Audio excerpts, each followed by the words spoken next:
அருட்பெருஞ்சோதி அருட்பெருஞ்சோதி தனிப்பெரும் கருணை அருட்பெரும் ஜோதி. மத்திய மாநில ஓய்வூதியதாரர் பெருமக்கள் சான்றோர்கள் அனைவருக்கும் அடியனுடைய பணிவான வணக்கத்தை அன்போடு தெரிவித்துக் கொள்கிறேன்.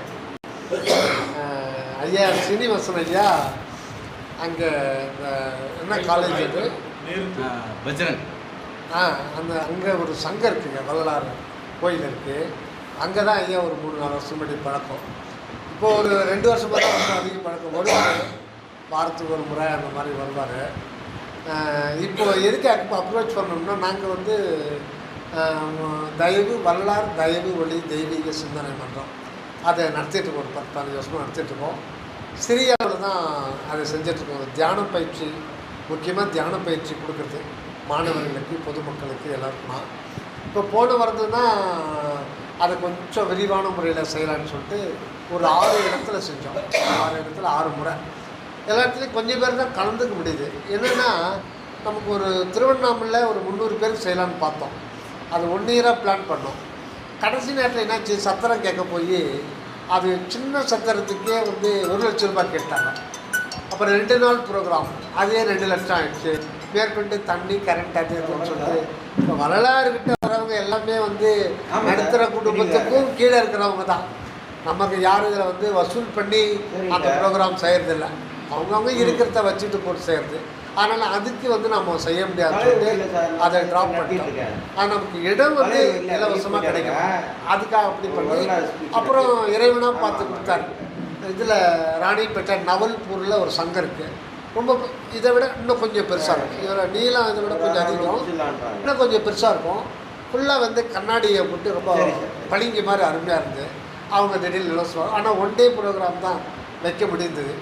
ஆனால் 2 டேஸ் தியான ப்ரோக்ராம் 2 டேஸ் வச்சா தான் அது எல்லாமே கவர் பண்ண முடியும்.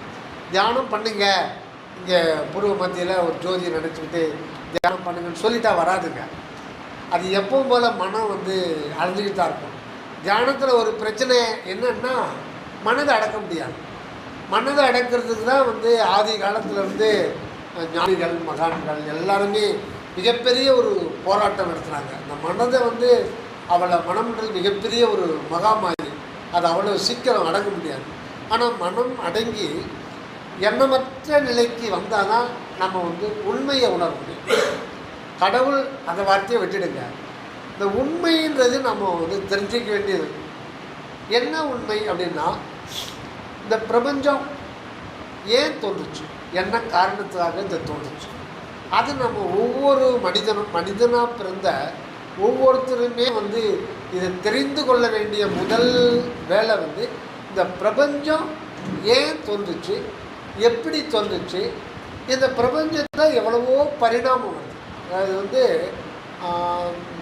அடியேன் 1983 லெதர் ஃபேக்ட்ரி டெக்னீஷியன் ஒர்க் பண்ணிருந்தேன் அங்கே ராணிப்பேட்டை லாலாப்பேட்டையில். அப்போ மதியம் லஞ்சு முடிச்சுட்டு ஒரு கொஞ்சம் தள்ளி டீ கடை போனோம். அப்போ பேப்பர் படித்தேன். பேப்பரில் ஒரு சைடில் ஒரு சப்ஹெட்டிங் போட்டிருந்தாங்க. இந்த உலகம் எப்படி தோன்றியதுன்றதுக்கு விஞ்ஞானிகள் என்ன சொல்கிறாங்கன்னா, 17,000 கோடி ஆண்டுகளுக்கு முன்பு தான் இந்த அவங்க கருத்து தான். இது ப்ரூஃப்லாம் பண்ணி காமிக்க முடியாது. இப்போ சூரியன் இருக்குது, சூரியனுக்கும் பூமிக்கும் தொலைவு 15 கோடி கிலோமீட்டர்ன்றாங்க. ஆனால் டேப்பு போட்டு அளந்தாங்க. ஆனால் கரெக்டாக இருக்கும். என்ன முன்ன பின்ன 1 கிலோமீட்டர் 2 கிலோமீட்டர் வித்தியாசமே ஒழிய கரெக்டாக இருக்கும். நிலவுக்கும் இதுக்கு 9 லட்சம் கிலோமீட்டர் கரெக்டாக இருக்கும். ஏன்னா 1 கிலோமீட்டர் 2 கிலோமீட்டர் வித்தியாசம் இருக்குது. ஏன்னா கரெக்டாக கொண்டு போய் இறக்கணும் இல்லைங்களா. ஆனால் அது விஞ்ஞானம் அந்தளவுக்கு போயிடுச்சு. ஆனால் எப்பொழுது தோன்றியதுன்னு யாராலும் கணிக்க முடியாது. அதுக்கப்புறம் 10-15 வருஷத்துக்கு அப்புறம் பார்த்திங்கன்னா 1700 கோடி ஆண்டுகளுக்கு முன்னாடி தோன்றும். அப்போ இந்த கருத்து வேறுபாடு இருந்துகிட்டே இருக்கு.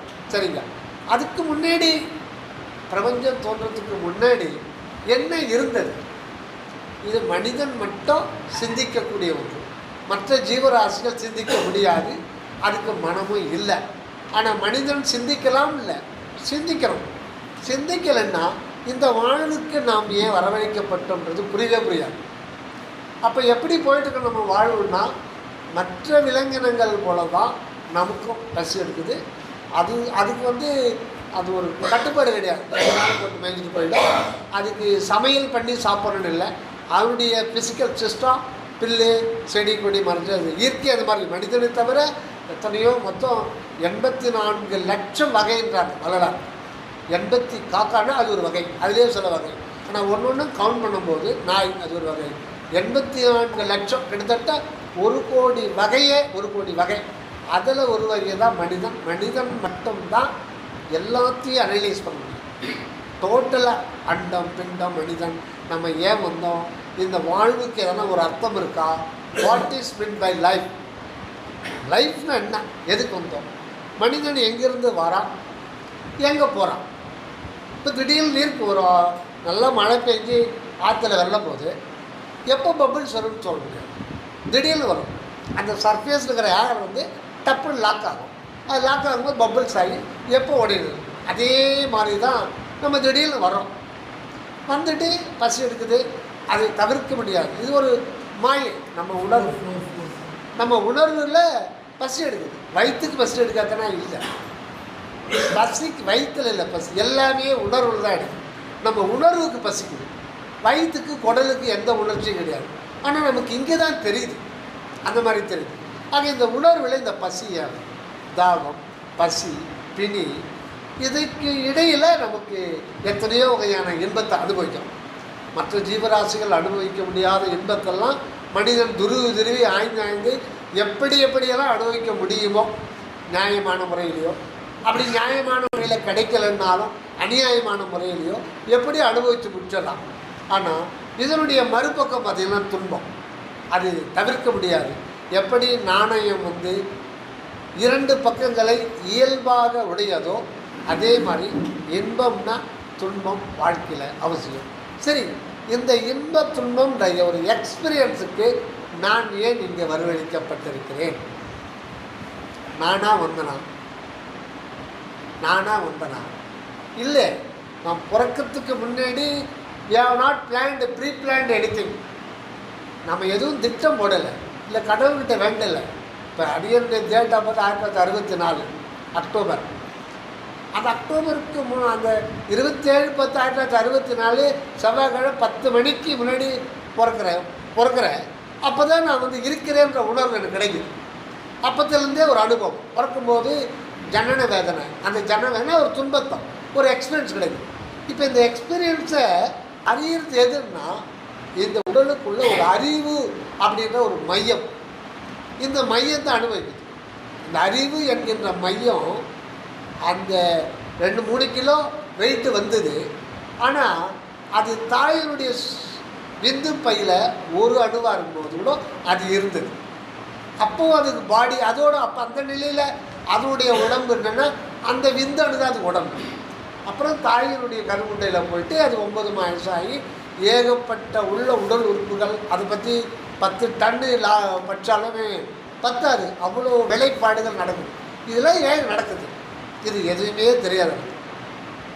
உடம்புல 2 கிட்னிக்குதுன்னு படித்து கேள்விப்பட்டே தவிர சத்தியமாக எனக்கு 2 கிட்னி இருக்குது, இது இங்கே இருக்குது, அது என்னென்ன வருது எனக்கு தெரியாது. எல்லாம் சொல்கிறாங்க, ரிசர்ச் பண்ணி அது இந்த வேலை செய்யுது, அது நெஃப்ரான்கள் இருக்குது, ஒரு கிட்னியில் 10 லட்சம் நெஃப்ரான்கள் இருக்குது, இந்த கிட்னியில் 10 லட்சம் நெஃப்ரான் இருக்குது. ஒரு ட்ராப் பிளட்டை 10,000-20,000 நெஃப்ரான்கள் பங்கு போட்டுக்கிட்டு அதை ஃபில்டர் பண்ணுது. ஒரு நெஃப்ரான் ஈக்குவல் டு இந்த ஆர்ஓ ஃபில்டரில் பெரிய ஃபில்டருக்கு ஈக்குவல். இது மினரல்ஸை மட்டும் எடுத்துரும். ஆனால் நெஃப்ரான் அப்படி கிடையாது.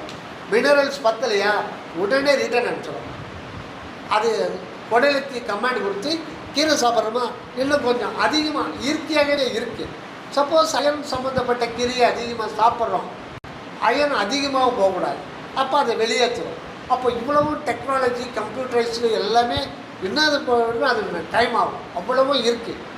இந்த ஒரு சிஸ்டத்துக்குள்ளே, இந்த ஒரு ஃபிசிக்கல் பாடிக்குள்ளே என்னையாக வர வச்சு எனக்கு நாளைக்கு முன்னே எதுவுமே தெரியாது. செவ்வாய்க்கிழமை 10 மணி 1964க்கு முன்னாடி நான் இருந்தேன்னா இல்லையா எதுவுமே தெரியாது. எப்படி நான் திடீர்னு வந்துட்டேன், எப்படி திடீர்னு ஒரு உணர்வு வர முடியும்?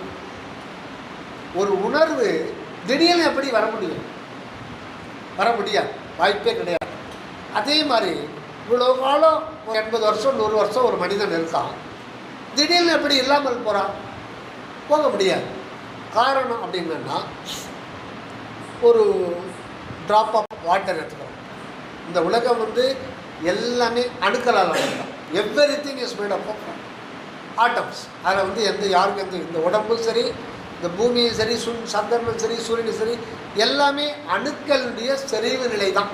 மொத்தம் ஒவ்வொன்றுக்குள்ளமே தனித்தனி இருக்கும். இப்போ ஒரு ட்ராப் ஆஃப் வாட்டர் எடுத்துக்கிறோம், இதனுடைய நிலை என்ன அப்படின்னு பார்ப்போம். ஒரு ட்ராப் ஆஃப் வாட்டரில் கிட்டத்தட்ட அது இது மறந்துட்டேன், லட்சக்கணக்கான கோடி அணுக்கள், லட்சக்கணக்கான கோடி அணுக்கள். அதில் 2 காற்றணுவும் ஒரு ஆக்சிஜன் என்ற காற்றணுவும் சேரும். அதாவது ஒரு ஆக்சிஜன் காற்றணுவுக்கு 2 வேலன்சி, 2 காற்றணுக்களை கையில் பிடிக்கும் போது H2O அப்போ தான் பார்க்கணும். ஆனால் ஒரு H2O மாலிகுலும் நம்ம கண்ணால் பார்க்க முடியாது. பல லட்சம் கோடி சேர்ந்த பிறகு தான் அது வந்து ஐ விசிபிள் அடையும். அதுக்குள்ளே இருக்குது. சரி, நல்ல வெய்ய காலத்தில் வெட்ட வெளியில் அந்த சித்திரை மாதத்தில் 1 மணிக்கு ஒரு ட்ராப் வாட்டரை சிமெண்ட் தரையில் போடுறோம். என்னாவது? பட்டுன்னு போயிட்டு. இப்போ அது காணாமல் போயிடுச்சா? காணாமல் போக முடியாது. அந்த ஹீட்டில் அந்த வேலன்சி தாங்க முடியாமல் வேலன்சி விட்டுருச்சானா இப்போ தனித்தனி காற்றை போய் காற்று மண்டில் கலந்துடும். அதுக்கப்புறம் திருப்பி மழையாக போயிடும். சரி, வேண்டாம். அந்த எக்ஸாம்பிள் இன்னொரு எக்ஸாம்பிள் வரும். இப்போ ஒரு அகல் விளக்கு இருக்குது. அகல் விளக்கு ஒரு 50 கிராம் எண்ணெய் ஊற்றுறோம், திரியை ஏற்றுறோம், பாத்திரம் வைக்கிறோம், ஒரு தீக்குச்சிலேருந்து தீயை பற்ற வைக்கிறோம். இப்போது 1 மணி நேரம் 2 மணி நேரம் எரியுது. இப்போ அந்த எண்ணெய் என்னாச்சு? அந்த எண்ணெய் என்னாச்சு? இருக்குதா இல்லையா? அழிச்சு போச்சா? அழிக்க முடியாது. எந்த ஒரு பொருளையும் அழிக்க முடியாது. அப்போ அது எங்கே காணாமல் போச்சு? தீபம்ன்றது அது ஒரு பூதமே கிடையாது, அது ஒரு ப்ராசஸ். நம்ம இந்த தீயை ஃபயரை ட்ரான்ஸ்ஃபர் பண்ணும்போது ஆக்சிஜன் அதில் கூட ரியாக்ட் ஆகி அந்த வெப்பத்தில் அணுக்களுடைய வெளிச்சுற்றில் வெப்பம் ஏற்பட்டு அது ஒரு ஹீட் ஃபார்ம் ஆகி இப்போது அந்த fat molecules, saturated fat unsaturated fat, இந்த பாண்டில் டப்புன்னு உடைஞ்சு உடனே அது தனித்தனி அணுக்களை போய் அதுவும் எப்படி H2O காற்று வெளியில் கலந்துட்டோ. ஏன்னா காற்று, ஆயில் இதெல்லாம் மினரல்ஸ் கிடையாது, ஏதோ கொஞ்சம் இருக்கும். அது எல்லாமே வந்து வெவ்வேறு ரேஷியோவில் காற்றணுக்கள் கலந்து தான். அதுலேயும் ஹைட்ரஜன் இருக்குது, ஆக்சிஜன் இருக்குது, நைட்ரஜன் இருக்குது, கார்பன் இருக்குது, எல்லாமே இருக்குது. இதனுடைய விகிதாச்சாரம், இதனுடைய பாண்டு இது பெருசு. ஃபேட் மாலிகுலுடைய பாண்டு பெருசு. ஆனால் மொத்தமே அதை ஃபயரில் உடையுது. ஆனால் வாட்டரு ஹீட்லேயே உடைஞ்சிருது. அதில் ஃபயரிங் ஆனால் அதை உடைக்க முடியும். இப்போ அந்த ஃபயரிங் ஆகும் பொழுது, அது உடையும் பொழுது ஒரு ப்ராசஸில் தான் நம்ம தீபத்தை பார்க்கணும். தீபம் எழுதுனா அது ஒரு process, chemical reaction, nothing but chemical reaction is going on. அந்த ப்ராசஸ் போயிட்டுருக்கு. அந்த நேரத்தில் நம்ம அந்த வெளிச்சத்தை பார்த்து முடிஞ்ச அது ஆகின பிறகு அது எல்லாமே இதில் கலந்துருக்கு, வெட்ட வெளியில் கலந்துருக்கு. ஆக விஞ்ஞானிகள் ஒரு ஹைட்ரஜன் அணு இருக்கு,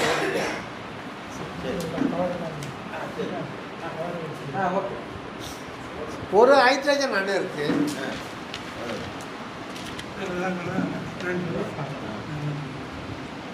ஒரு ஹைட்ரஜன் அணு எடுத்துப்போம். அதில் இதுதான் நடக்குது உள்ள. அதை நம்ம பார்த்து விஞ்ஞானிகள் சொல்கிறாங்க, நமக்கு ஒன்றும் தெரியாது. அதுக்குன்னு எப்படி ஞானிகள் வந்து உள்ளே இருக்கிற ஆன்மா உள்ளே இருக்கிற உண்மையை வெளியில் கொண்டு வந்தாங்களோ தியானத்தின் மூலம், இவங்களும் வந்து ஒரு வகையான தியானம் பண்ணுறவங்க தான். சயின்டிஸ்ட், இந்த காலத்து சயின்டிஸ்ட் வந்து கூகுளில் எல்லாத்துலையும் இருக்காங்க. இப்போ வந்து காசு தான், 10 லட்சம் சம்பளம் அந்த மாதிரி. அந்த காலத்தில் நியூட்டன் ஆகட்டும், தாமஸ் ஆகட்டும், அவங்களாம் யார் காசு கொடுத்தாங்க? அவங்க வந்து ஒரு அர்ப்பணிப்போட 40 வருஷம் 50 வருஷம் வாழ்க்கையில் கஷ்டப்பட்டு அவங்க பைத்தியாரம் வந்து இருக்காங்க. தலைக்கு எண்ணெய் தட மாட்டாங்க, சாப்பிட மாட்டாங்க. அவங்களும் ஒரு வகையான தியானம். அவங்க ஞானிகள் வந்து உள்ள, இவங்க வந்து ஒன்றத்தையே நினச்சிக்கிட்டு வேறு சிந்தனையே பண்ண மாட்டாங்க. அது என்ன அந்த சிந்தனையில். அப்போது உண்மையை வந்து தானானே வெல்ல இவங்களாம் கண்டுபிடிக்கிறது. பட்டுன்னு உண்மை வந்துடும். அப்படி அந்த உண்மை வந்து ஓகே, உண்மை வந்து தானாக வந்துடுது. அந்த மாதிரி பல உண்மையை உள்ள நம்ம கண்ணுக்கு தெரிகிற உலகத்தில் இருக்கிற பொருள்கள், ஆற்றல்கள், கெமிக்கல், இந்த பாடியில் என்னென்ன இருக்குது, இதனுடைய உண்மையெல்லாம் பார்த்தீங்கன்னா இப்போ ஒரு 150 வருஷத்துக்கு முன்னாடி தான் எல்லாத்தையும் வெளியில் கொண்டு வந்தாங்க. இதுவும் ஒரு வகையான தியானம் தான். இதுவும் தியானம்ன்றதுன்னா மனதை அலைய விடாமல் அந்த எண்ணங்களெல்லாம் செதுக்கி ஒன்றன் மீது குவிக்கும் பொழுது உண்மை வெளிப்பட்டுவிடும். நாங்கள் ஒரு உதாரணம், தியானம்ன்றது என்ன அப்படின்னா எண்ணங்களற்ற நிலையில் மனதை குவிக்கும் போது உள்ளகிற உண்மையை வெளிப்படும், வெளியில் இருக்கிற உண்மையை வெளிப்படும். அதாவது எந்த பொருளை பற்றி தெரிஞ்சுக்கலாம், எந்த ஆற்றலை பற்றி தெரிஞ்சுக்கலாம், சூரியனை பற்றி தெரிஞ்சுக்கலாம், செவ்வாய் கிரகத்தை பற்றி தெரிஞ்சுக்கலாம், இதை பற்றின எல்லாத்தையும் பற்றியும் தெரிஞ்சுக்கலாம். அதுக்கு ஒரே ஒரு எண்ணங்கள் விகசித்து அங்கங்கே இருக்கிறவங்களாம் தெரிஞ்சிக்க முடியாது. ஒரே கான்சன்ட்ரேஷன் தான். நாங்கள் 9வது படிக்கிறோம். எங்கள் ஊரில் விவசாயம் பண்ணுறவங்க அப்புறம் விவசாயத்துக்கு தான் நாங்கள் தறி நெய்வோம். எங்கள் மேலூரில் வந்து எல்லாம் ஏழைகள் தான். பின்னாடி இருக்கிறவங்க நாயுடுங்க. இது சொல்லக்கூடாது, ஜாதியை பற்றி வரலாறு சொல்லக்கூடாது, ஒரு பேச்சு சொல்லணும். அவங்க வசதியாக இருந்தாங்க. அப்போ வந்து விவசாயம் நல்ல ஒரு முகடு. அவங்கெல்லாம் பார்த்தீங்கன்னா இந்த பிள்ளைங்கள்லாம் பார்த்தீங்கன்னா அயன் பண்ண சட்டை தான் போட்டு வரோம். இப்போ எங்கள் அம்மாலாம் துவைச்சி பானையில் அனுப்பி வச்சுருவாங்க. அதை அப்படியே கூட வைக்க மாட்டாங்க, எல்லாத்தையும் போட்டு பானையில் அனுப்பி அதை எடுத்த பண்ணால் ஒரு மொத்தம் மடிப்பாக இருக்கும். அதை பார்த்த உடனே எங்களுக்கெல்லாம் அவங்கள பார்த்தா படிப்போம், அவங்க சொக்காயே பார்த்துட்டு அப்படியே நிற்போம். அயன் பண்ணுவோம்டா, அப்போ அயன் பாக்ஸ் வாங்கி வச்சுக்கிட்டாங்க. அப்போ அந்த இந்த கண்ட்ரோல் இல்லாமல் ஒரு அயன் பாக்ஸ் வரும் சாதாரண, அதை வச்சுருப்பான். அவனா அப்படியே பார்ப்போம், அவன் சொக்காயே பார்ப்போம். அந்த மாதிரி அவன் என்ன பையன்னா அவங்க அப்பா என்கிட்ட ஏதோ ஒரு லென்ஸ் வாங்கி கொடுத்துருக்காங்க. அந்த லென்ஸ் எடுத்துகிட்டு இது பண்ணிங்கன்னா எல்லோரும் நாங்கள் கிளாஸ் ரூமில் 50 பேர் 9வது செக்ஷன் இன்னமும் இருக்கே, அவனெல்லாம் அவனை சுற்றி இருக்கிறாங்க. நாங்களும் போனான். அவன் அந்த இன்டர்வல் டைமில் வெயிலில் அதை காமிக்கிறான். அவன் வச்சுருக்கிற அந்த கிளாஸுடைய இதில் இப்படி பேப்பர் வெள்ளை பேப்பர் வச்சுட்டான். அந்த சன்லைட்டு நேராக அதை பிடிக்கிறான். என்னடா இவன் பிடிக்கிறானேன்னு பார்த்துக்கினே இருந்தால் எல்லோரும் அந்த சன்லைட் வந்து இப்படி பரவிட்டே இருக்கும். இந்த குளிரன்ஸ் என்ன பண்ணும், அது இப்படி பரவி வருது. அது கம்ப்ளீட்டாக மேக்ஸிமம் அதை கொண்டு வந்து ஒரு பாயிண்ட்டு, ஒரு புள்ளி அளவில் அப்படியே வச்சு அந்த பேப்பரில் இந்த லைட்டு புள்ளி அளவு போடும்போது அவனுடைய வெப்பம் அதிகமாகும். ஒரு 5 நிமிஷம் முடிச்சுட்டாருன்னா பேப்பர் பற்றிக்கிச்சு. நாங்களாம் என்னென்ன அது வரைக்கும் நாங்கள் பார்த்ததே இல்லை. அவன் நேரடியாக காமிக்கிறானே, அவ்வளோ ஆச்சரியம். அப்போது சூரிய ஒளி வெப்பத்தை ஒரு பாயிண்டில் பண்ணும்போது பேப்பரை பற்ற வச்சோம். அதே மாதிரி தான் எண்ணங்கள் அற்ற நிலையில் மனதை சில மணி நேரம், பல மணி நேரம், சில நாட்கள் இருந்தோம்னா நம்ம அறியாத ஒரு ரகசியத்தை உள்ளே போனால் உள்ளக ரகசியம் தெரிஞ்சுக்கலாம். இந்த உள்நிலைன்னு ஒன்று இருக்குது. இந்த உலகத்துக்கு அப்பால் இன்னொரு உலகம் இருக்குது, அது உள்ளே இருக்குது. அந்த உலகத்தில் இருக்கிற ரகசியத்தை கடவுள்கிற வார்த்தையை இப்போ பேச வேண்டாம். ஒரு ரகசியம் இருக்குது, வெளியிலே ரகசியம் இருக்குது. வெளியில் வந்து எண்ணற்ற சக்திகள். ஒரு ஆட்டம் எடுத்துக்கிறோம்னா அதெல்லாம் விஞ்ஞானிகள் கண்டுபிடிச்சு சொல்லுவாங்க. 3 துகள்களால் ஆனது எந்த ஒரு ஆட்டம் எடுத்துக்கிட்டோம், அது ஹைட்ரஜன் ஆக்சிஜன் ஆகட்டும், இல்லை தங்க அணுவாகட்டும், இல்லை மினரல்ஸ் ஆகட்டும், சால்ட் ஆகட்டும், எல்லாமே அணுக்களால் ஆனது தான். எல்லாத்துலேயுமே பொதுவானது புரோட்டான், நியூட்ரான், எலக்ட்ரான், 3 துகள்கள். அது வந்து இது எனர்ஜி தான் அப்படின்னு சொல்ல முடியாது, அல்லது இது ஒரு பார்ட்டிகள் அப்படின்னு சொல்ல முடியாது. ஆனால் 3 ஒன்று சேர்ந்து ஒரு வேரியபிள் சப்ஸ்டன்ஸாக வந்துடும். ஒவ்வொரு அணுவுக்கும் ஒரு அணு எடை வந்துடுது. அதனால் ஒவ்வொரு இதுவும் இதுதான் இது வேரியபிள் சப்ஸ்டன்ஸா இல்லை ஒரு எனர்ஜி மாத்திரமா அப்படின்னு சொல்ல முடியாது. ஆனால் 3 ஒருத்தர் வந்து சேரும் பொழுது அது வந்து அந்த ஆட்டம் வந்து ஒரு வேரியபிள் சப்ஸ்டன்ஸாக வந்துடுது. அப்போ கண்ணுக்கு தெரியும். இப்போது நடுவில் புரோட்டான் அதோட வந்து நியூட்ரான் இருக்க, வெளி சுற்றில் எலக்ட்ரான் துகள். இப்போ ஹைட்ரஜனுக்கு மட்டும் ஒரு எலக்ட்ரான், ஒரு புரோட்டான், ஒரு நியூட்ரான். இது எலக்ட்ரான் வந்து அது ஒரு ரவுண்டாக சுற்றிக்கிட்டே இருக்கும். எவ்வளோ நேரம் அப்படின்றதுக்குள்ள 2200 கிலோமீட்டர் இருக்கும். யாருக்கு தெரியும் ஏன் சுற்றுது? சரி அது சுற்றுது, கண்டுபிடிச்சி இப்படி தான் சொன்னாங்க. இப்போ இதுக்கு நமக்கு எலக்ட்ரிக்கல் படிக்கிறவனுக்கு மட்டும்தான் அது தேவைப்படுதா, நமக்கு தேவைப்படாதுன்னா அது வரணும். அவனுக்கு மட்டும் இல்லை, நமக்கு கண்டிப்பாக இது தெரிஞ்சாகணும். இது ஏன் சுற்றுது, அது யார் சுத்த வைக்கிறது, அது கரெக்டாக குறிப்பிட்ட ஆர்பிட்டில் சுற்று. ஒரு தங்க அணு வச்சுக்கிட்டோம்னா எனக்கு சரியாக நம்பர் ஞாபகம் இல்லை, அதில் 74 72 புரோட்டான் நியூட்ரான் எலக்ட்ரான், அதுவும் அதே தான், எடை தான் கூடுமே ஒழிய அந்த அணு சைஸ் கூடிய மட்டத்தில் ஒரே அளவுக்கு தான் இருக்கும். இப்போது ஒரு ஹைட்ரஜனுக்கு ஒரு எலக்ட்ரான் தான், அது ரொம்ப மைன்யூட்டு. அதாவது ஒரு குண்டு ஊசி நுனியில் ஒரு 1,00,000 ஹைட்ரஜன் அணுக்கள் உட்காரும் அப்படின்னா அது ஒன்று எவ்வளோ செஞ்சுருப்பாங்க. அப்போ அந்த ஒன்றில் இருக்கிற அந்த துகள், அந்த எலக்ட்ரான்ற பார்ட்டிகள் 2200 கிலோமீட்டர் போது விஞ்ஞானிகள் ஆதாரத்தோட ப்ரூவ் பண்ணுறாங்க. 2000 ஒரு வினாடியில் 2200 கிலோமீட்டரு ரவுண்டாக சுற்றிடுவாங்க. இப்போது ஆர்டிஓ ஆஃபீஸுக்கு போனால் எட்டு போட்டு காட்ட சொல்கிறான் இல்லைங்களா, இப்படி போடணும். ஸ்ட்ரைட்டாக நம்ம போகலாம், 80 கிலோமீட்டர் வேகத்தில் போகலாம், 100 கிலோமீட்டர் போகலாம். ஒரு கருது வந்ததுன்னா 100 கிலோமீட்டர் வேகத்தில் போனால் கீழே விழ வேண்டியது தான். ஏன்னா கிராவிட்டி ஃபோர்ஸ் தடுக்கும், அதுக்கேற்ற மாதிரி சாய்க்கணும். இதே ஸ்பீடில் போனால் பிக்கப் பண்ண முடியாது, கீழே விழுந்து தொலைக்க வேண்டியது தான். பெரிய கருவு வருதுன்னா 30க்கு குறைச்சி தான் அதை பிக்கப் பண்ண முடியும். ஒரு ரவுண்டு போட முடியும்னா போட முடியாது. வண்டி தான் 80 கிலோமீட்டர் வேகத்தில் தான், அதே கிலோமீட்டர் வேகத்தில் அதே கிலோமீட்டர் 8 போட முடியுமா, 5 கிலோமீட்டர் வேகத்துக்கு மேலே போட முடியாது. ஆனால் இது ரவுண்டு சுற்றுது, ஒரு செகண்டுக்கு 2600 கிலோமீட்டர் எப்படி சுற்றுது, ஏன் சுற்றுது, யார் அதை சுற்ற வைக்கிறது? அப்போது இவ்வளோ உண்மையும் நடந்தது. இப்போ பூமிக்கு 1 மணி நேரத்துக்கு 1670 கிலோமீட்டர் வேகத்தில் தண்ணி சுற்று 1 மணி நேரம். இது எத்தனையோ 1700 கோடி வருஷமாக சுற்றிட்டு இருக்கு. இதான பரவாயில்ல, இதாவது பரவாயில்ல. இது தன்னைத்தானே சுற்றிக்கிட்டு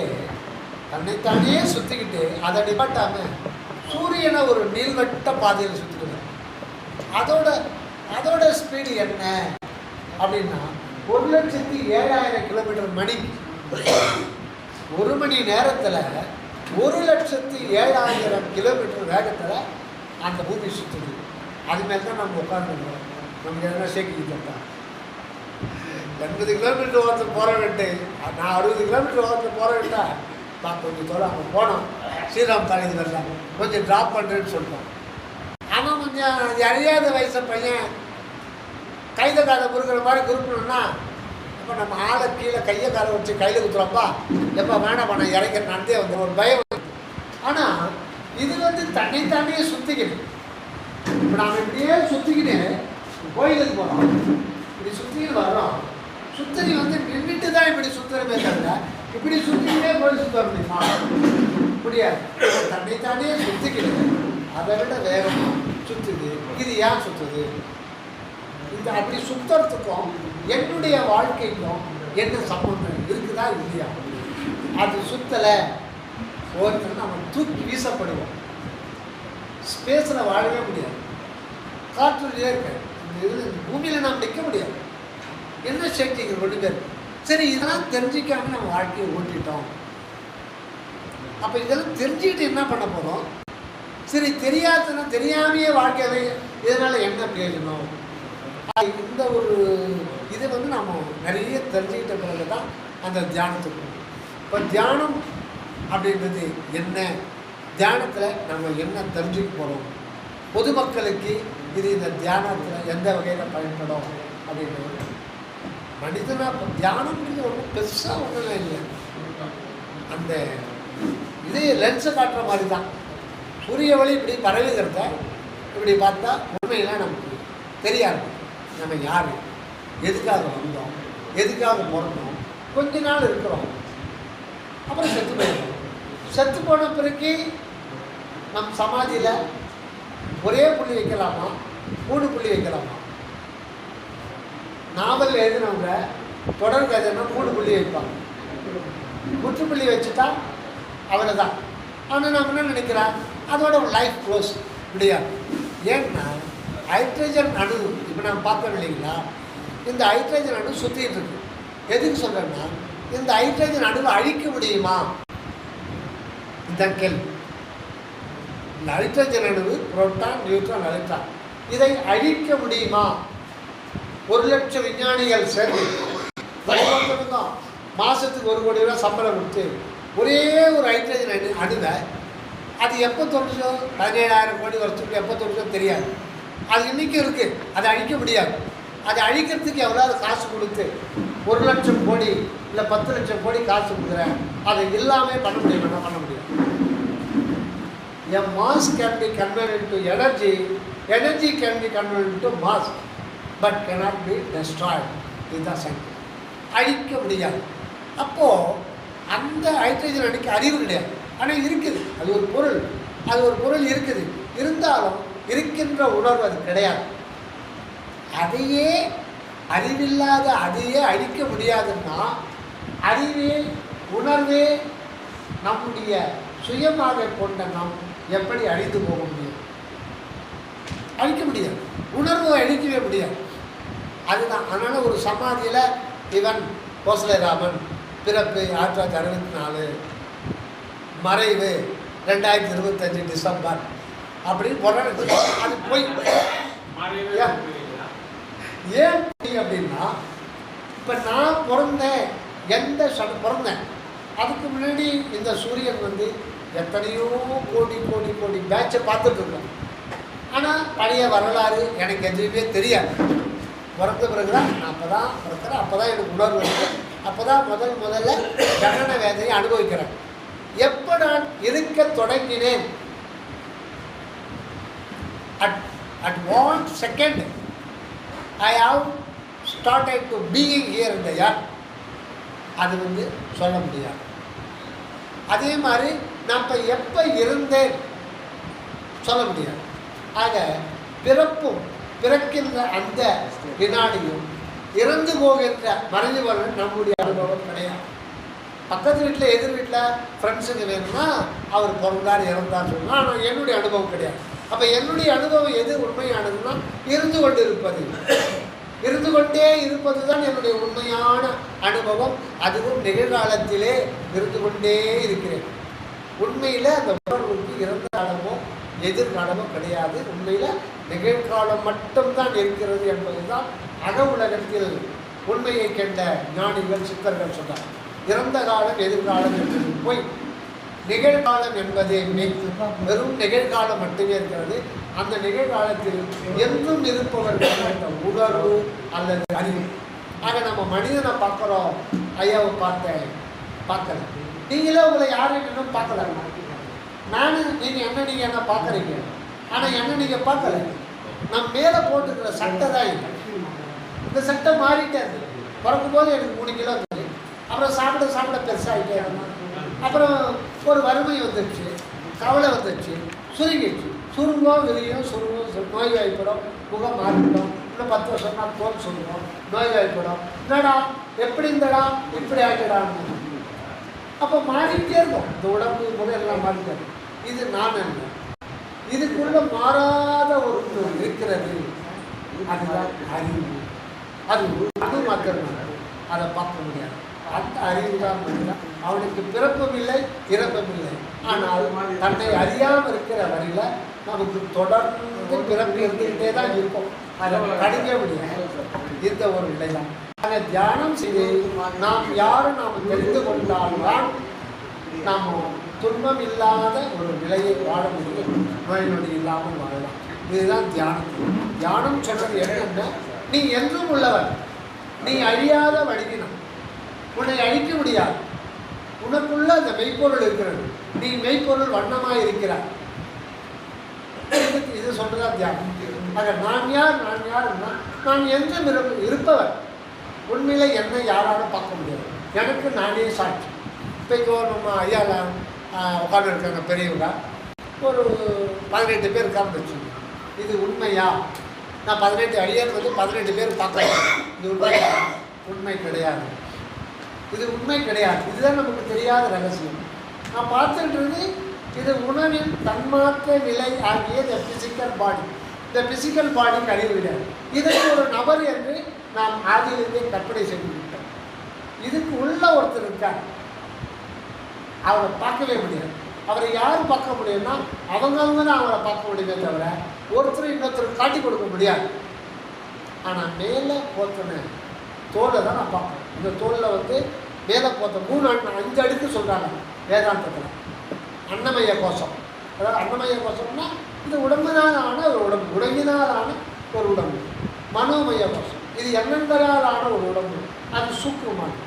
பிராணமய கோஷம், பிராணம் ஆக்சிஜன் காற்று உள்ளே போயிட்டு ஆற்றல் கொடுத்துட்டே இருக்கும், உஷ்ணத்தை கொடுத்துட்டே இருக்கும். நம்ம உடம்புல உஷ்ணமும் ஆற்றலும் எல்லாம் வந்துக்கிட்டே இருக்கும். அது ஒரு பிராணமய கோஷம். அப்புறம் விஞ்ஞானமய கோஷம், அப்புறம் ஆனந்தமய கோஷம். இந்த 5 கோஷங்களுக்கு அப்பால ஒருத்தர் இருக்கான், அவன் தான் நீ. சரி, அவன் அறியல்னா என்ன? அவன் அறியல்னா மீண்டும் மீண்டும் பிரமிட்டாக இருக்கும். இப்போ கவர்மெண்ட் ஜாப் கிடைக்குது, சென்ட்ரல் கவர்மெண்ட் ஜாப்பு. ஆனால் அடுத்த பிறகு அது கிடைக்குமா? சொல்ல முடியாது. எப்படி சொல்ல முடியாது. அதனால் காலம் உள்ள போது நம்மை அறிந்தோம்னா எத்தனை கோடி கோடி கோடி யுகங்கள் ஆனாலும் நாம் ஆனந்தமாய் வாழலாம், அழியாது வாழலாம், இன்ப துன்பம் இல்லாது வாழலாம். அதுக்குள்ள ஒரே ஒரு துவாரம் தான் தியானம். தியானம் சொல்லிட்டு நம்ம பயப்பட வேண்டாம். மற்ற சிந்தனைகள் விடுத்து நான் யார், எங்கிருந்து வர்றேன், பஸ் எடுக்குது, என்னுடைய வாழ்க்கையை நான் பார்க்குறேன், என்னுடைய வாழ்க்கையை திரும்பி பார்க்குறேன். எனக்கு 80-75 வயசு ஆகிடுச்சு. என்னுடைய வாழ்க்கையை பிறந்தேன், தினசரி பஸ் எடுக்குது, உடம்புக்கு பஸ் எடுக்குது, உணவு கொடுக்குறேன், அது பின்னாடி மனமாற்றம் இருக்குது, இப்படியே போயிட்டே இருக்குது. ஆனால் எதுவும் தெரியாமல் இருக்கு. நம்ம உடம்புல இதயம் ஒரு நிமிஷம் 72 கூட பம்ப் பண்ணுது. அது ஏன் பம்ப் பண்ணுது நம்ம கேட்டது இல்லையே. அது உதவி செஞ்சுதே. 5 மாதம் 4 மாதத்திலேயே தாய் கருப்பையில் இதயம் வளர்ச்சி அடைஞ்சு துடிக்க ஆரம்பிச்சிருது, பம்பை நாட்டு மருத்துவர்கள் சொல்கிறாங்க. அன்னைக்குலேருந்து இன்னைக்கு வரையில் அது வேலை செஞ்சுட்டே இருந்தது. இப்போ ஒரு உதாரணம், ஒரு கற்பனை. நான் நைட்டு தூக்க போகிறேன், நீ தூக்கமாக திடீர்னு ஒன்று பேசுது, யாரோ பேசுகிறாங்க, ஆளை பார்த்தா தெரியல, நான் தான் பேசுகிறேன். நீ ஆளே தெரியல, நான் தான் பேசுகிறேன், குரல் மட்டும் கேட்குறேன். ஏப்பா உன்னுடைய இதயம் தான்ப்பா நான் பேசுகிறேன்.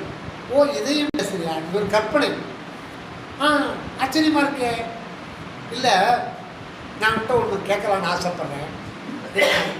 உனக்கு 61 வயசாகிடுச்சு.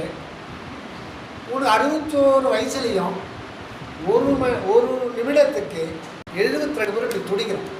இது அனிமேஷனில் பாருங்கள், யூடியூப்பில் இப்படி பண்ணும். பம்பு விவசாயத்தில் பம்ப் வைக்கிறாங்கல்ல, கிணத்துல அப்படி பண்ணும்போது எடுக்குது.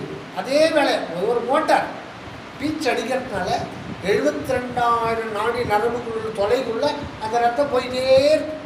இப்போ மூளையில் இருக்கிற நரம்பு பார்த்தீங்கன்னா ஒரு மயிரிடை அளவு தான், அதுக்குள்ளே துவாரத்துக்குள்ளே இந்த ரத்தம் போகுது. இது எல்லாத்துக்கும் அந்த இதயம் தான் காரணம். அப்போ இதயம் பேசுது. நான் இதுவரையில் ஓய்வே எடுத்ததில்லை. இப்போ நீ என்ன பண்ண போகிற? இல்லை, நான் ஓய்வு எடுக்க போகிறேன், ஏன் டிஸ்டர்ப் பண்ணுறேன்? நான் ஒன்றும் டிஸ்டர்ப் பண்ணல, நீ ஓய்வு எடு. நீ டெய்லி ஓய்வு எடுக்கிற, 10 மணி நேரம் தூங்குறேன். நான் ஒன்றும் கேட்கல, ஒன்றே ஒன்று மட்டும் கேட்குறேன். நான் ஒரு நிமிஷம் நான் கூட ஓய்வு எடுக்கலான்னு பார்க்குறேன். அவ்வளோதான், ஒரே ஒரு நிமிஷம் நான் ஓய்வு எடுத்துக்கலான்னு பார்க்குறேன். அதனால் கேட்குறேன், நீ ஓய்வு எடுத்தா நான் எவரெஸ்ட் 4 பேரோட தூக்கிட்டு போவாடா, ஐயோ அறந்து போயிட்டு. ஆனால் அந்த இதயத்துக்கு எப்போவாது எப்படி சொல்லியிருக்கோமா? ஐயோ இதயம் வலிக்குது, தூக்கி அப்போலோ ஹாஸ்பிட்டலுக்கு ஏன்ட்டு இருக்கு 5 லட்சம் பணம். ஆனால் பிளாக் ஆகி போச்சு, பைபாஸ். அப்போ தான் இதயத்தை பற்றி நினச்சி பார்க்கணும். இதுவரையும் நினச்சது இல்லையே, நன்றி சொல்லது இல்லையே, நம்ம தான் செய்யுது. இது ஒன்றா ஏகப்பட்டு இருக்கு. ஆனால் எதுக்கு நான் நம்பி சொன்னதில்லை. ஆனால் கண்ணு சசிகலை சொல்லணும், காக்கா காக்கா, கணங்கள் காக்கா, மூக்கை காக்கா, நாக்கா காக்கா. அவன் காத்துக்கிட்டு தானே இருக்கான், கடவுள் காத்துக்கிட்டு தானே இருக்கான். இதெல்லாம் காத்துக்கு நன்றி சொன்னான். நீ மேலும் காத்து காத்து காத்து காத்துன்னு சொன்னா தப்பாக நினச்சிக்காதீங்க. இது சைவ ஆகமத்திலே கந்த சஷ்டி கவசம் வராது, இந்த கவசங்கள் வராது. அவர் வேலையே காத்துட்ருக்காரு. இப்போ நீ சொல்லாத போதும் காத்துட்ருக்காரு. கடவுளை நினை, அதை விட்டு என் மூக்கை காக்க கண்ணை காக்கணும், இதயத்தை காக்கன்னு வருதா, கிருத்தியை காக்கன்னு வருதா? தப்பாக நினச்சிக்காதீங்க, நியாயமான கேள்வி. பெருங்குடலை காக்கன்னு வருதா? மேல் தோல் மட்டும் காட்ட உள்ள கிடையாது. அதுதான் அந்த வேலையை செஞ்சுக்கிட்டே இருக்கணும். நான் பார்த்து சர்வீஸ் பண்ணிட்டு இருக்கு இயற்கை.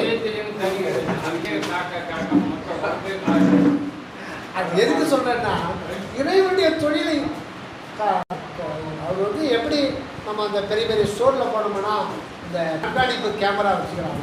அந்த கண்காணிப்பு கேமரா என்ன நடக்குதுன்றது அதுக்கு அறிவு கிடையாது, ஆனால் வச்சு பண்ணுது.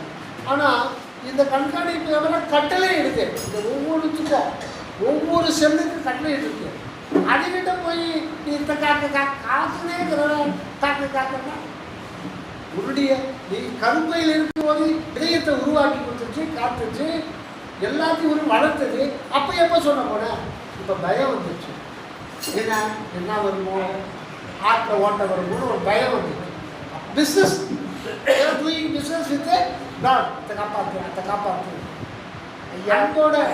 அன்போடு உருகி அது குறைவாக கண்டு எப்போது மனிதனை எழுத விடுறாங்க. ஐயா ஒரு 2 நிமிஷம். ஓகே, முடிச்சிடும். அடுத்த வாரம் 16/3/2025 ஞாயிற்றுக்கிழமை மாலை 6 மணி 7 மணிக்குள்ளாக எனது பேட்டிக்கு மண்டல நீராட்டுவார். அனைவரும் கலந்து கொள்ளுமாறு அன்புடன் கேட்டுக்கொள்கிறேன். 16 அக்டோபர் ஞாயிற்றுக்கிழமை சண்டே வீட்டில் அட்ரஸ் சொல்லிருக்கேன். அவ்வளோதான். நன்றி சார்.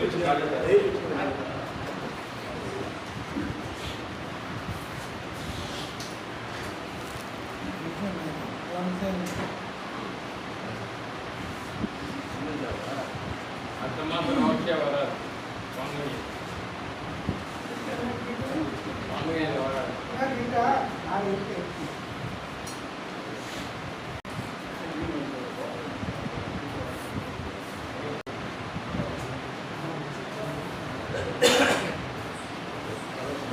முடிச்சுங்களா? இந்த ஆன்மீகத்தினுடைய நோக்கம் என்னன்னா, ஆன்மை அகம் அறிதல். இதுதான் ஆன்மீகம். ஆன்மீகம்னா என்ன? ஆன்மை அகம் அறிதல். ஆன்மைன்னா பெருசாக ஒன்று அறிவு. அறிவு என்கின்ற ஒன்று நம்மளால் பார்க்க முடியாது, அதுதான் நம்ம இருக்கும். அதை நாம் சார்ந்து கொண்டோமான வாழ்க்கையில் அமைதியும் ஆனந்தமும் அழியாத வாழ்வும் சேரும். மேற்கொண்டு பிறவி எடுக்காமல் இருக்கலாம். இப்போ இருக்கிற பிறவியில் நோய் நொடிகள் அணுகாது. எப்பேற்பட்ட நோய், கொடிய நோய், எத்தனையோ மருத்துவமனையில் ஏறி இறங்கிட்டேன், எத்தனையோ டாக்டரை பார்த்துட்டேன், எத்தனையோ மருந்து சாப்பிட்டேன், எல்லாரும் கைவிட்டாங்க. நிலையில் எனக்கு கிட்னி 95% போயிடுச்சு, செத்து போயிடுன்னு சொல்லிட்டாங்க. இந்த உள்ளொளி தியானத்தினால நம்ம ப்ராக்டிஸ் பண்ணணும். தியானத்தினால பரிபூரண சுகம் பெறலாம். இது சத்தியம். இது வரலாறு சொல்லணும். நம்பினால் நம்புங்கள். இது வந்து மருந்தில்லா மருத்துவம். மருத்துவம் மட்டும் அல்ல, இது மருந்து மட்டும் இல்லை. அனைத்து தரப்ப மனக்கவலை, பயம், சோதனை, வேதனை, நமக்கு வரப்போகிற ஆபத்துகள், நடக்கக்கூடாத விபத்துகள், இதெல்லாம் தடுத்து கொள்ளலாம். வாழ்க்கையில் ஆக மொத்தத்தில் சிம்பிளாக நம்ம என்ன சொல்லணும்னா, நிம்மதியாக வாழலாம், அமைதியாக வாழலாம். இதுதான் உள்ளொளி தியானத்துடைய பெருமை. அதனால் இது வந்து நாங்கள் செஞ்சுட்டு இருந்தோம். இப்போது அப்புறம் ஐயா சொன்னார், நீங்கள் வந்து பாருங்கள் எப்படி இருக்குன்னு சொல்லிட்டு. அதை பார்த்தா நல்லா பிடிச்சிருக்கு. நிறைய பேர் வரணும்னா வெளியில் கூட ஒரு பந்தல் போட்டுருக்கோம்.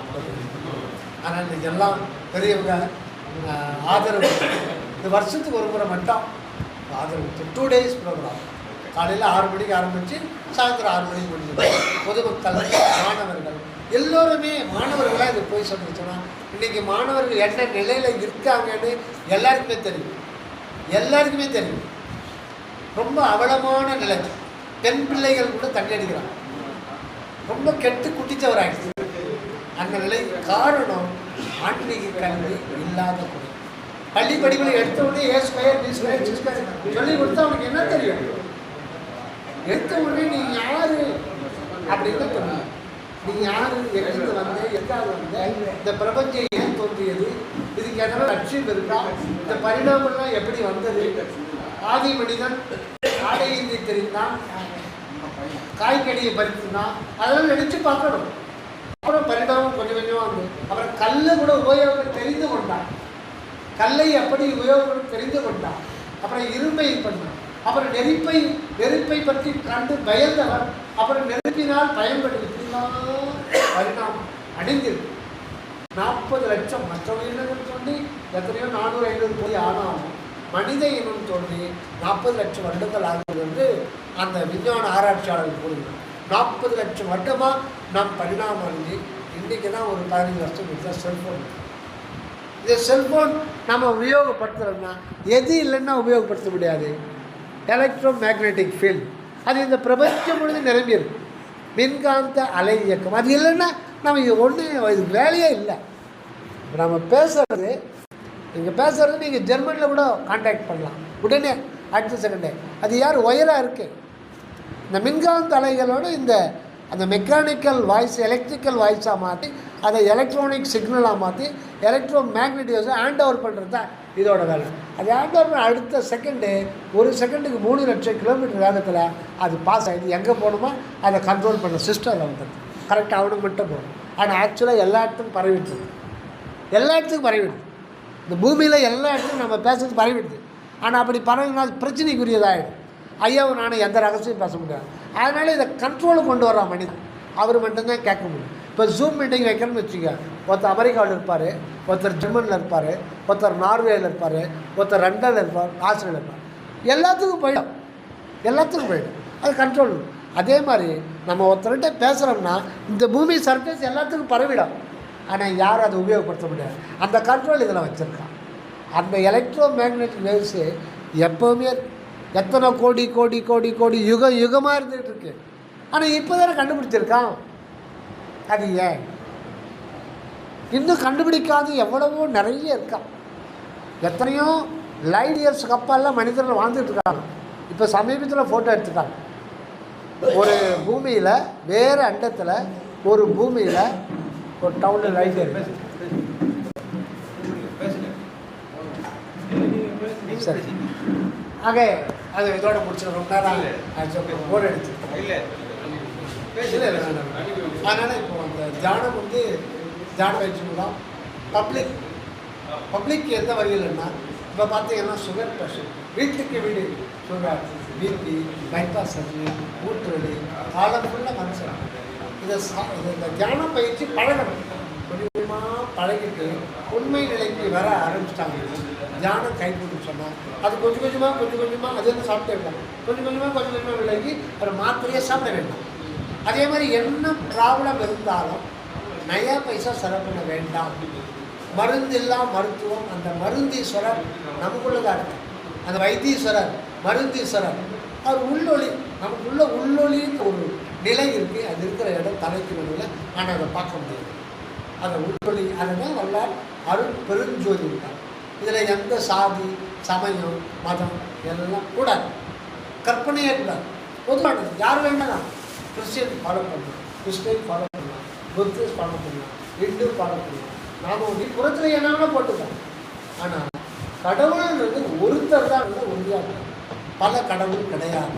அதே மாதிரி கடவுளை புறத்தில் பார்க்க முடியாது. முயற்சி பண்ணாதீங்க. எத்தனை 1000 வருடங்கள் சேர்ந்தாலும் இறைவனை புறத்தில் கண்டு அடைய முடியாது. ஏன்னா அவன் உள்ளுக்குள் உள்ளாக இருக்கிறான். அதனால தான் கடவுள் என்ற பெயரே வந்தது. கடவுள் 2 சொல் இணைக்கப்பட்டது. கடந்து செல். இந்த உடல் உணர்வு, அப்புறம் மன உணர்வு, அப்புறம் ஜீவன். வெளிக்குள் வெளிக்கடந்து உள்ளத்தான் பார்க்கணுமே தவிர வெளியில் இறைவனை பார்க்க முடியாது. அதனால் வெளியில் தேடாதீங்க. உள்ளதை உள்ளபடி இறைவன் உங்களுக்குள்ளத்தான் இறைவன் இருக்காரே தவிர கற்சிலைகள்லையோ சிற்ப ஆலயங்கள்லையோ இதெல்லாம் கற்பனையாக செய்யப்பட்டது. உள்ளே இருக்கின்ற ஒன்றை வெளியில் காமிக்கிறது ஒரு உதாரணத்தை காமிச்சாங்க தவிர உள்ளுக்குள்ளதான் இருக்க தவிர வெளியில் எல்லாம் ஏற்பாட்டு கர்த்தர்கள், செயற்கை, எல்லாமே செயற்கை. ஆனால் நமக்குள்ள இருக்கிறது இயற்கையாகவே இருக்காது. ஏன்னா நாம் இயற்கையாக என்றும் உள்ளவர்கள். அறிவு என்கின்ற ஒரு அணுதான் நாம். அதுதான் சித்தாகாசம் சொல்லுவோம். ஆகாசம் சித்துன்னு அறிவு, சித்தாகாசம் நாம் அறிவு ஆகாய மனமானவர்கள். ஆனந்த உண்மையில் நம்முடைய வந்து ஆனந்தம் மட்டும்தான் நமக்கு அனுபவம். ஆனால் அப்படி இல்லை வாழ்க்கையில் துன்பத்திலே நோய் நொடியும் எவ்வளவோ பிரச்சனைகளை நம்ம வாழ்நாளில் ஒவ்வொரு நாளும் சந்திக்கிறோம். பல பேருக்கு வந்து இன்னைக்கு பொழுது எப்படி போவோம் அப்படின்னு, ஒரு சில பேர் எங்கே ஒரு கையில் அப்படி தான் வாழ்க்கை போயிடுது. எத்தனை கோடி பேர் ஒருவேளை சாப்பாட்டுக்கு இல்லாமல் இருக்காங்க. இதெல்லாம் ஏன் வருது?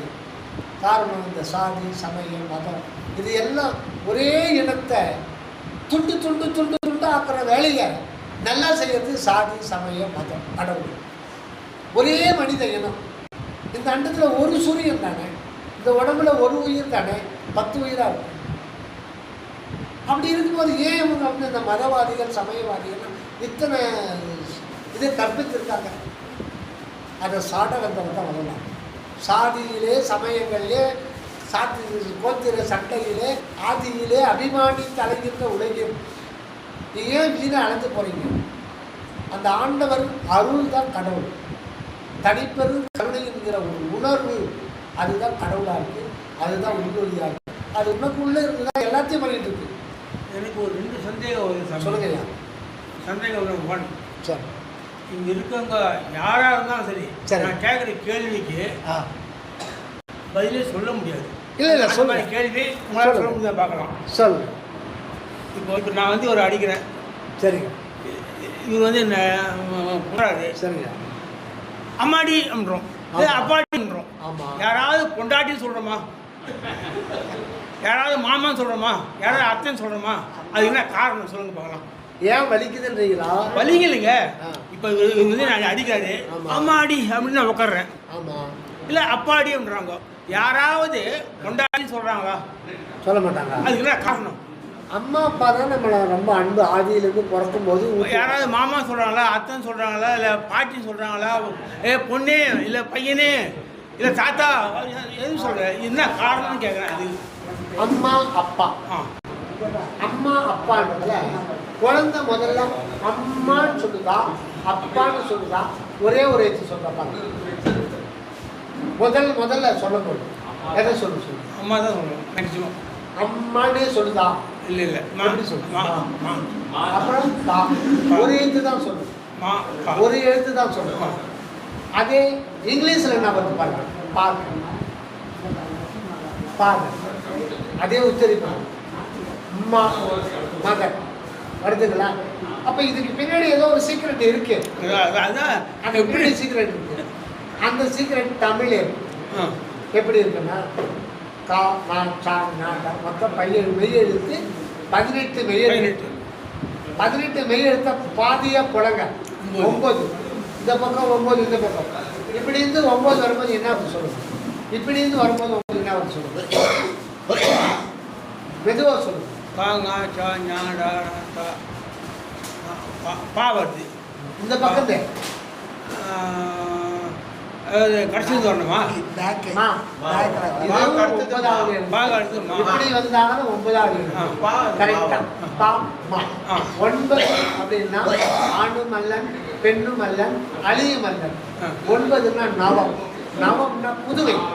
நவம்னா எப்பொழுதுமே எவர் ஃப்ரெஷ், எப்பொழுதுமே இருப்பவன், புதுமையாக இருந்து கொண்டிருப்பவன் அவன் தான் அம்மையன். உண்மையில அம்மையப்பன் அவன் தான்.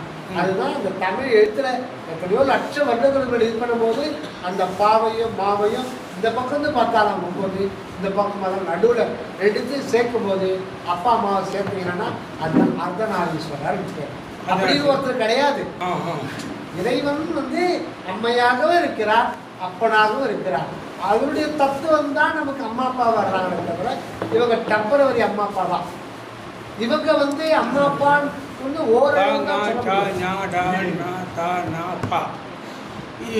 பா எடுத்து மா 9 18 இல்ல இந்த பக்கம் வந்தா 18 பாதி 9 பாதி மெய் எழுத்துல நடுவுல இருக்கிறது தான் அம்மாவும் அப்பாவுமா இருக்கிறது.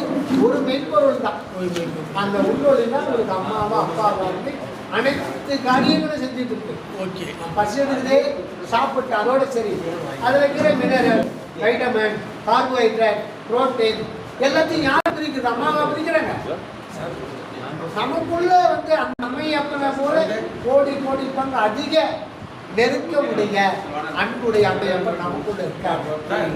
கோடி தாயனையாய் கோடி தாயனையாய் ஒரு கோடி தந்தையனையாய் வாடினான் நாடிகனை வருக இறைவா என்று கூறி ரெண்டு சந்தேகம் கேட்டேன். ஒரு சந்தேகம் சொல்லிட்டீங்க. இன்னொன்று 10 ரூபாய் கொடுத்து வாங்குற விபூதியை வருஷம் 6 மாதம் 8 மாதம் 1 வருஷம் ஆனாலும் பூஜை ரூமில் இருக்குது, யூஸ் பண்ணிட்டு வரோம். ஆமாம். ஆனால் முகத்துக்கு போடுற பவுடரு இல்லை மற்ற பால் பவுடரு இது மாதிரிலாம் வாங்கினா மாதம் மாதம் வாங்க வேண்டியது, 2 மாதம் விட்டு வாங்க வேண்டியது. விபூதியுடைய மகிமை என்ன? விபூதியுடைய மகிமை என்ன? அது 10 ரூபாய்க்கு வாங்க பாக்கெட்டை வருஷம் 1 மாதம் 1 வருஷத்துக்கு அது பூஜை ரூமில் வச்சு. விபூதியுடைய திருநீரு அப்படின்னா என்ன? நீரு அணியா நெற்றி பால்.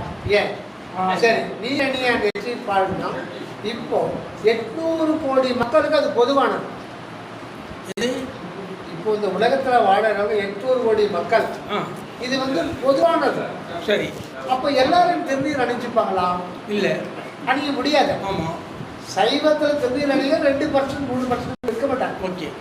அந்த 2% சைவமா அசைவ உணவு சாப்பாடு ரொம்ப ரொம்ப கம்மி. ஆமாம்.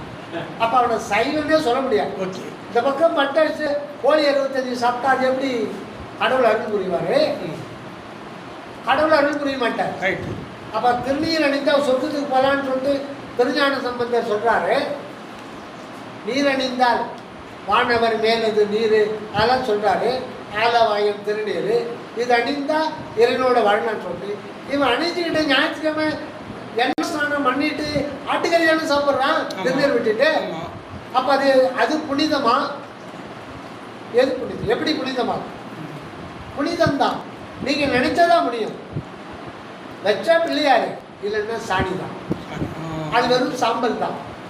அப்போ திருநீர் என்பது என்ன? திருநீற்றின் நிறம் வெண்மை. வெண்மை வெண்மை வந்து ஒளி உடையது. அந்த திருநீரு நீரு என்றாலே ஒளியை குறிப்பதுதான்.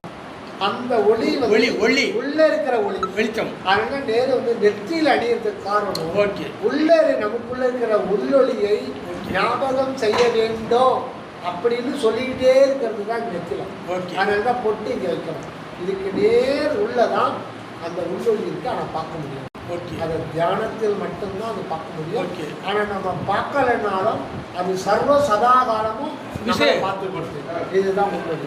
அந்த நீரு என்பது நமக்கு 3 மனம் சொல்லுவாங்க சைவத்திற்கான. ஆணவ மலம், மாயா மலம், கண்ம மலம். கண்ம மலம்ன்றது நம்ம செய்யணும் நல்லது கெட்டது, நல்வினை தீவினை, அறம் பாவம். இது வந்து இந்த உடம்பு வழியாக நம்ம பண்ணுறோம். அதனால தான் நமக்கு ஏன் வியாதி வரணும்னா எதனாலேயே வரல.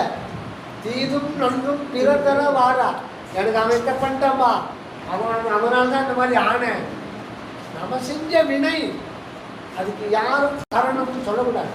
என் பொண்டாட்டி இப்படி பண்ணிட்டாப்பா, என் பொண்ணை சாப்பாடை விட்டு நீ செஞ்ச வினை, அது அவன் ரூபத்தில் வரும். அதனால் இந்த உடம்புல ஒரு நலம் இருக்குது. அதுக்கு பேர் கண்ம மனம். கண்ம மனம் நல்வினை தீவினை இருக்க ஒரு அழுக்கு இருக்குது. அது எப்போவுமே இருக்கும். இது அடுத்தடுத்த பிரிவிக்கு போகும். அந்த மனம் 3 பிரிவு. அந்த மனம் ஆகாமியம் சஞ்சீதம் ஆகாமியம், அடுத்தது வந்து பிராப்தம், ஆகாமியம் சஞ்சீதம். பிராப்தம்னு ஏற்கனவே ஆகாமியம் சஞ்சீதம். பிராப்தம்ன்றது ஏற்கனவே இருக்குது, பெரிய மூட்டை. அது வந்து கொஞ்சம் எடுத்து இந்த பிரிவில் கடவுள் கொடுத்துறாங்க. அதுக்கப்புறம் ஆகாமியம் இந்த பிரிவில் நாம் அந்த பகுதிக்கு கவுன்சிலராக இல்லாமல் நிறைய சேர்க்கணும். மனம் இருக்கு, எல்லாருக்கும் வெளித்தட்டு கொடு, வெளித்தட்டாக கொடு. நம்ம அதை 1 மாதத்தில் எடுத்துடலாம். இன்னைக்கு அந்த காலம்லாம் போயிடுச்சு. இன்னைக்கு வந்து எப்படி பணத்தை வாரலாம், எல்லோரும் இல்லை, பெரும்பாலானவர்கள் அப்படிதான். அரசியலுக்கு வர்றாங்கன்னா முதலீடு இல்லாமல் காசு எடுக்கிற மாதிரி தான் இன்றைய நிலை. அது எல்லாருக்கும் தெரியும். எல்லாம் போர்ல இருக்கு, எல்லா டீட்டெயிலும் எத்தனை கோடி நம்ம சொல்றது, யார் யார் மொத்த இதுவும் அதில் இருக்கு. இந்த கட்சிக்காரன் அவன் என்ன கொள்ளைச்சான் இவன் சொல்லுவான், இவன் என்ன டீட்டெயில் கூட அவங்கிட்ட இருக்கும். ஆனால் எல்லாமே கோர்ட்டில் இருக்கு. அதனால பார்க்கும் பொழுது எல்லாரும் எதுக்கு வர்றாங்கன்னா நம்ம பணத்தை சுருட்ட வர்றாங்க. சுருட்ட வர்றவங்க யாரு? நம்மள ஒருத்தர். அப்போ சராசரி பார்க்கும்போது நம்ம எல்லாருடைய மனமும் நம்ம எல்லோருடைய மனம் மாசடைஞ்சிருக்கு. உன்னத்தனம் சொல்றதுல பிரயோஜனம். எல்லோருடைய மனமும் மாசடைந்தான்னா நாமளே சாப்பிட்டுருக்கோம், நம்மளை அடிச்சுருக்கோம். இதுக்கு கண்ம மனம். இதுக்கடுத்தது மாயாமலம். மாயாமலம்ன்றது மாயை, மயக்கம், உணர்வுல இருந்தால் மாயாமலம். ஒரு ஆள் பெண்ணை பார்த்தா மயக்கம், பெண்ணை ஆணை பார்த்தா. இதில் எத்தனையோ 6 கோடி மாயா சக்திகள் நம்ம உணர்வு இருந்து எல்லாம் நமக்கு ஏமாற்றிடும். அடுத்தது ஆணவம் என்பது அறிவு நிலையில இருந்து நாம் யாரையும் நமக்கு தெரிய விட்டாலே மறுத்தது. இந்த 3 மலைகளையும் இறைவனுடைய அருளால தியானத்தின் மூலம் சுட்டு பொசுக்கி நீராக்குள்ள அந்த வெற்றி சின்னதாக முடிவு. இதுதான், வேற ஒன்றும் இல்லை. இது எந்த ஒரு சமய குறியீடும் கிடையாது. இது சைவ சமயத்தும் சார்ந்தது கிடையாது. இது யார் வேணாலும் விட்டுக்கலாம், விடாமல போயிடலாம். விட்டதுனால முன்னெடுக்க முடியாது, விடாததுனால கட்டவன கிடையாது. விட்டுக்கிறதுனாலேயே ஞானி ஆகிட முடியாது. விடலைன்னா அதனால அவன் பாவியாக முடியாது. உங்களுடைய விருப்பம் இறை சிந்தனை கொண்ட பெருமானால் விட்டு கொண்டால் நல்லது. இல்லை அது விடாமல் வெறும் வரலையே இந்த இடத்துனாலும் உங்களுக்கு உணர்வு, அது ஓகே, எப்படினாலும் ஓகே. ஆக மொத்தத்தில் அது புறச்சந்தம் தான். அதை அணியறதுனால நீ சைவனாகவோ மாறிட முடியாது. உணர்வில் தான் எல்லாமே இருக்கு. ஆக இந்த தியானத்துக்கு மே மாதம் 1-2 ஏற்பாடு பண்ணேன். சிறப்பாக வருஷத்துக்கு ஒரு முறை முடிச்சு கொடுத்துட்டு உங்களோடு உங்களுடைய சமுதாயத்தில் நன்றி.